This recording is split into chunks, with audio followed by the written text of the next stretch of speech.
John Brown's body lies a-mouldering in the grave. John Brown's body lies a-mouldering in the grave. John Brown's body lies a-mouldering in the grave, but his soul goes marching on. Glory, glory, hallelujah. Glory, glory, hallelujah. Hello, my name is David Hartful, and I'm here to talk to you about the book Rhetoric of Conflict and Compromise. This is Don Beck's PhD thesis. So this video will be a summary of the book where I'll try to lower my critique. I'm just going to try to tell you exactly what's in the book as it's written. The second video to this will be the critique. So, started off, this is Dr. Beck's PhD thesis. It was written in 1966. And in this, he's trying to go over the different concepts that involve conflict and that also involve compromise. So the basis of this work would be Sharif, Hovland, and Harvey. They were experts in conflict at the time. And he will use their concepts on conflict and compromise to analyze the Civil War and if there was a way to stop the Civil War from happening through compromise. So he also uses to explain conflict resolution techniques and concepts. So the premise of the book is that you have to move people to more moderate views. That way they can come up with compromises and avoid conflict. So to move people to more moderate views, you have to understand how views are created. So we're going to go over some definitions now. So frame of reference is all the factors and worldviews and opinions that create a person's stance on an issue. So the most important aspects of this worldview we will call anchorages, and these are things that people have a hard time moving on. Now, when someone's presented with an issue, they'll have what's called a latitude of acceptance. So they'll have an ideal position on the issue, and then they'll have a most conservative view they would accept, and they'll also have a most liberal view they will accept.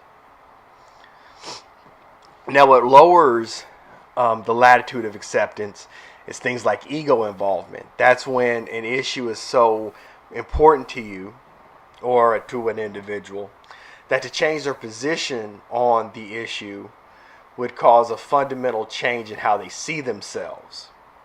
And the other thing that keeps people from expanding their latitude of acceptance are reference groups. Now, reference groups are groups of people that you identify with and you at least perceive yourself as moving towards a common goal with.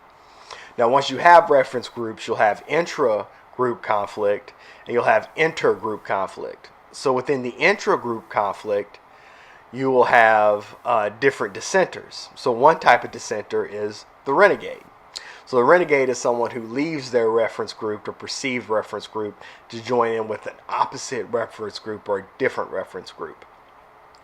So these would be people like, I'll come into mind like a Shelby Steele, who's a black Republican, and he really goes against what most black people would consider good politics. And then you also have heretics, people who stay within the group but have different views on how the group should move forward, but they believe in the core principles. So that would be more like, in my opinion, a Malcolm X, where he believed in black empowerment, but he didn't see that we should move to it through integration. We should move through it through separation. So that's intragroup conflict. Then we have intergroup conflict, which is when two reference groups collide with each other and they have conflict. So because often the intergroups have a hard time communicating, they'll stereotype each other and they will see the other as conspiring against one another. So they'll see, the system and the white man holding them down, or black people coming and stealing their jobs, that type of thing. So the way we move past that is through superordinate goals. Now, superordinate goals can be like a mega project that can bring everybody together, and it can also be a common enemy. But those are just two tactics to create a superordinate goal to bring people together. So in the book, before we got to the Civil War, Dr. Beck talks about 3 issues and illustrates latitudes of acceptance, reference groups, and ego involvement. So the 2 methods they used in the book to understand latitude of acceptance was the first method was to make a list of stances on an issue ranging from extremely conservative to extremely liberal, and then letting a person pick their ideal position and the most acceptable position to the right and the most acceptable position to the left of that. The second method was to give someone a list of stances on an issue and then let them categorize the stances in as many categories as they wanted to. And a person using the most categories was seen as looking at the problem in the most complex manner. So the first issue they looked at was the 1957 repeal of prohibition in Oklahoma. So in this study, they took the most extreme stance of 100% ban on alcohol under all circumstances, and the most liberal stance of no ban on alcohol at all. They let someone pick their ideal position, the most conservative position that was acceptable, and the most liberal position that was acceptable. And what was noticed was those who have more conservative extreme or more liberal extreme views had a lower latitude of acceptance. The second issue they looked at was statements on Black America. So in this study, they didn't list all the statements, but he did talk about many of them were pro-segregation statements. They asked a group of white men about it and a group of black men. And so they found out the group of black men had lower latitude of acceptance on views on black people and ending segregation. So from there they concluded that black people look at the situation less rationally because we're more ego involved in the situation. The last situation they looked at was Latin population growth in Texas. Now they didn't explain in detail what the Latin population growth was. Was it just a bunch of Latin people coming in from Mexico that didn't speak English, or was it they're coming in taking jobs or anything? It didn't go into detail of what this controversy was. But he made 4 groups. One of them was intensely pro-Latin. The second was Latin friendly. The third was people that didn't get accepted to college from South Texas, and people that didn't get in college in North Texas. Now the controversy was happening in North Texas, and he found that people that were intensely pro-Latin and those in North Texas where the scandal was happening had lower latitudes of acceptance than those who were more that were either in South Texas or those that were just Latin friendly.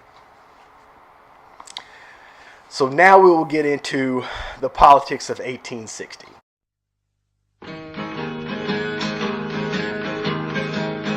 John Brown's body lies a-mouldering in the grave. John Brown's body lies a-mouldering in the grave.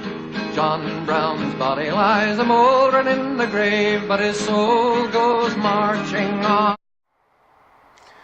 Okay, so Dr. Beck says that the 3 causes of the conflict in the American Civil War was first the breakdown of communication, belief in conspiracy, and then the development of stereotypes. So, according to Don Beck, because there was a lack of communication, both sides saw the other as more extreme than what they really were, and therefore more dangerous. So because they believed deeply in the radical abolitionist northerner stereotype and the fire eater southern plantation owner stereotype, they couldn't see that there was some middle ground they could have met up on and avoided the Civil War. So let's go into detail on the breakdown of communication. Now, in the book, Dr. Beck tries to make the case that there was a breakdown of communication on both sides. But even the evidence he presents shows that the South was actively suppressing speech from the North and not the other way around, which is one criticism I'll go into right now. So as I said before, even in the book, Dr. Beck says that it's common in the South to use the citizen mob to quell dissent. And so people that were abolitionists in the South, they might get lynched, they might get run out of town. And he talks about that in the book. He also says that abolitionist newspapers were suppressed in the South and mail was searched that was coming from the North to the South to remove any abolitionist writings or anything like that. Now, he doesn't show evidence of the other way around, where pro-slavery material was suppressed in the North. So, the ultimate illustration of Southern violence against dissenters would be the Brooks-Sumner affair. So Senator Brooks caned Charles Sumner because Charles Sumner did an anti-slavery speech in Congress. And part of his anti-slavery speech was he insulted Brooks's cousin, who was also a congressman, and insinuated that he had had children with a black slave woman. So to retaliate, Brooks took a cane when Charles Sumner was sitting behind a bolted desk and couldn't move, and beat him within an inch of his life. Now, he did this on the congressional floor, and nobody could intervene because Henry Edmonton held everyone at bay with a pistol. And now when news got out about this caning, Southerners actually sold commemorative canes to memorialize the situation, and often talked about Brooks's cane when talking against those who were anti-slavery or abolitionists.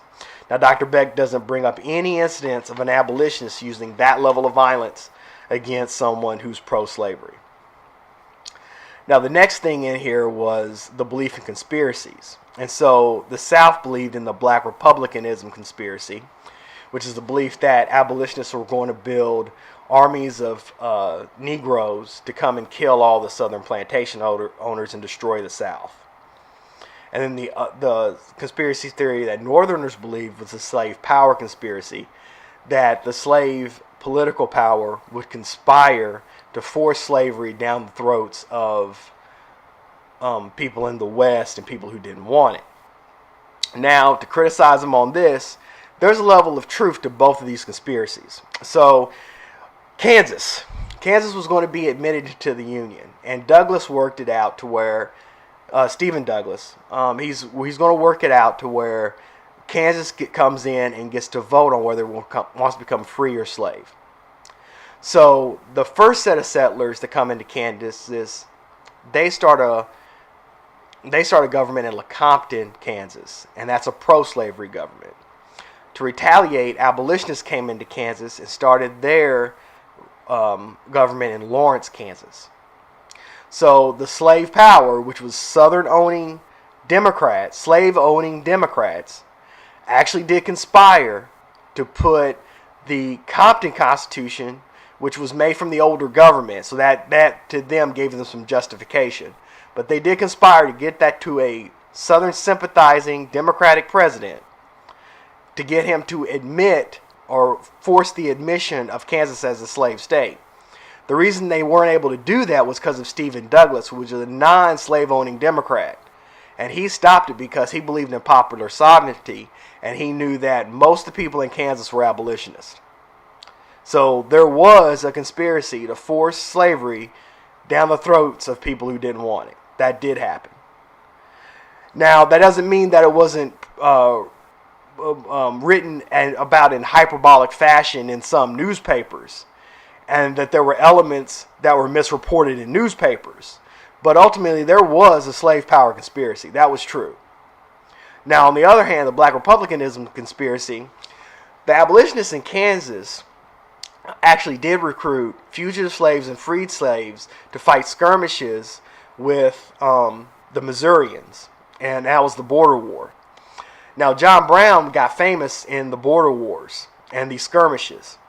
So the black men that John Brown recruited will eventually become the 1st and 2nd Kansas Colored.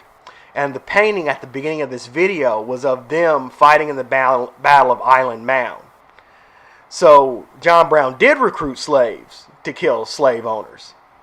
And then when John Brown, of course, goes to Harper Ferry to attack, he uses a group of fugitive slaves and freedmen to attack Harper's Ferry.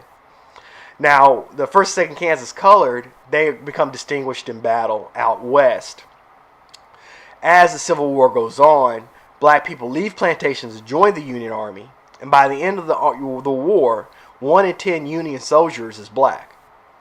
So, again, there was a level of truth to the black republicanism conspiracy. They did recruit slaves to come and take over the South. So there was an element of truth there. Again, there were probably papers that promoted this in a hyperbolic fashion, said things that were untrue, accused people that weren't involved. But there was systematic things done to move an agenda forward. That is a true thing that happened. So, another cause of the stereotypes in Don Beck's estimation was both sides viewed the other as extreme. And one of the factors was romanticism and religion. So, Don Beck explains romanticism is this idea of a utopia and these principles that you can never compromise no matter what. These hard, fast positions, and you believe in them very strongly. And that was very prevalent in the 1850s. So that reduced compromise along with religion. Now the religion Don Beck talks about here is the blue meme religion. So there's right and wrong, good and bad, black and white, and you're going to heaven or hell. The John Brown would be considered one of those religious leaders that was anti-slavery. Because if you listen to John Brown talk or John Brown's papers, he talks about himself almost like a Joshua who's coming in to take over the Holy Land. Assimilation and contrast. So another phenomenon that happened, as the poles get stronger in these conflicts, they start attracting the moderates to the poles. And that grows the gap and is going to lead people more into conflict. And the last thing he said that was a problem was common uneducated people voting. So according to Don Beck's estimation, the common people were easily swayed by parade and circumstance and, angry, violent rhetoric. And he talks about in his book the Lincoln Wide Awakes and the Bell's Bell Ringers. And it was basically just parades that were either pro or anti-slavery, and they were really loud and strong, flamboyant parades. Okay, now we're going to talk about positions on slavery.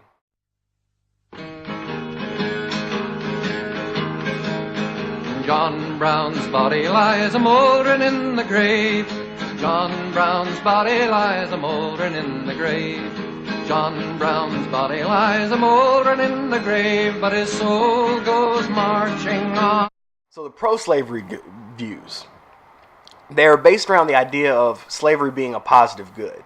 So in this theory, the African was just seen as a savage barbarian that needed the slavery to help him to civilize.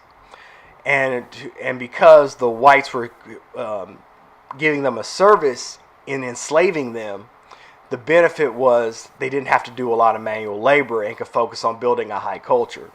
So many pro-slavery people believed in slavery as a positive good. Now, once the positive good theory came out, you had people that supported it with different levels of zeal. So you had the radical fire eaters, and they were people that wanted not only to keep slavery, but expand it and bring back the slave trade. You had your moderates, which is what Dr. Beck considers Breckinridge, and they wanted to keep slavery in the South and maybe expand it to a few places, but they weren't anywhere near the fire eaters. And then they also had conservatives who simply wanted to keep it for economic reasons and didn't get into any of the morality of it at all. Now, another thing about the pro-slavery people, it also went along with this idea of the Constitution being a compact and agreement. So they saw the Constitution as just simply an agreement made by states.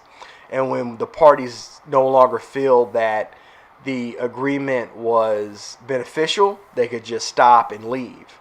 And so they saw the Union as a completely fluid thing. So the anti-slavery view, the first was moral opposition. These are people that Don Beck considers the radicals. They see slavery as just simply a negative, and they see black people are equals, and slavery is just simply brutal.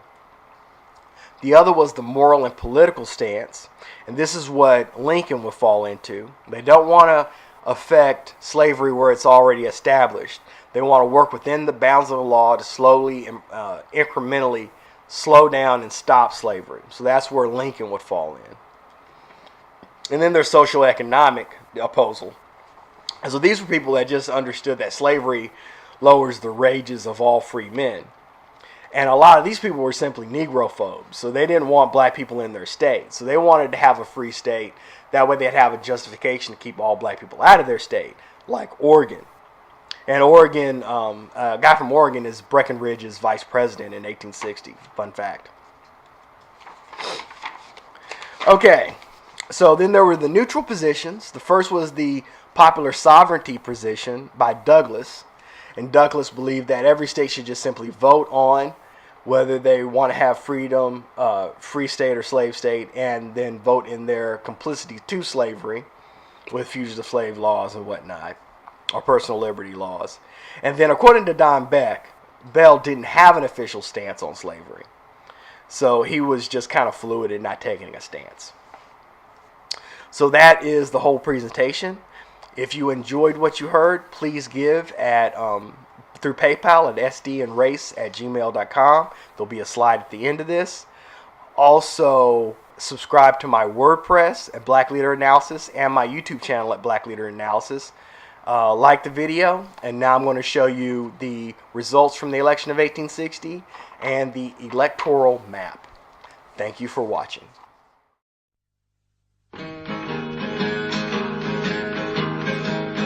John Brown's body lies a-mouldering in the grave. John Brown's body lies a-mouldering in the grave. John Brown's body lies a-mouldering in the grave, but his soul goes marching on. Glory, glory, hallelujah. Glory, glory, hallelujah.